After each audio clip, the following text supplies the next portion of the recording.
see, this is Jaleel Elliott. And this is my group. Marco Ortiz, and Kevin Thornhill. Mm-hmm. All right. So for our project, we wanted to model a Venom GT, which is a hypercar. This is a real vehicle that runs 268 miles an hour. And our assumptions for this project assume that the center of mass acts in the center of the vehicle. We also assume that all spring and dampers have been reduced into one equivalent spring and damper system. We also modeled the speed hump as an impulse, where the impulse equals mass times velocity at an angle of 25 degrees. So for our mass, this vehicle, we actually looked this up. It weighs approximately 1,200 kilograms, or 1,244, as you can see. The spring constant that we assumed is 88,960 newtons per meter square per meter. Damping constant is 4,000 newtons times seconds per meter, and maximum velocity, as I said earlier, is at 125 meters per second. This is our spring mass damper system with the speed bump at an angle of theta, and our initial conditions are going to be our center of mass, or our x naught, is going to be at approximately 0.312 meters above the ground.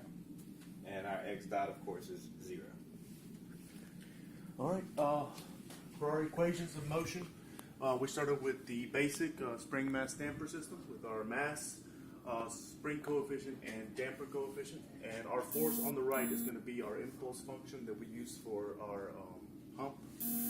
Solving and using Laplace to pull out the big X, we find the S's in order to further find our transfer function, which is located here. However, we are asked to find the analytical solution, and this wasn't enough, so we plugged in our constants. After plugging in, we found these decimals here, and doing partial fractions and took a little bit. We don't have all that work here because it would have probably taken this whole board. We found A to be 0.312 and B to be 58.29. Plugging those values in and doing Laplace, inverse Laplace, finding the analytical solution yields this ugly thing here. And let's see, that should be it. All right. For the MATLAB part, we set our constants, as said before: mass, spring constant, damping constant, and initial velocity, and our theta to be 25 degrees. We formed our equation using a denom and numerator and a simple transfer function, and impulse transfer function. If we run this with our velocity at 125 meters per second,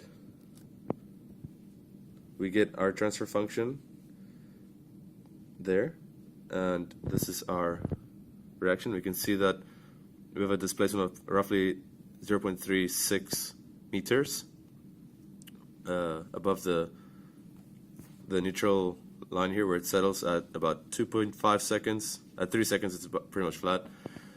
And if we change these values to 62.5, which is half of the last velocity, we can see that our displacement decreases drastically, cut in half pretty much. And if we decrease that one more time in half,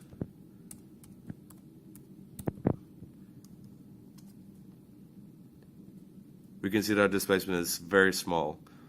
It's this small because we used a very high spring constant and damping ratio, as this is a race car.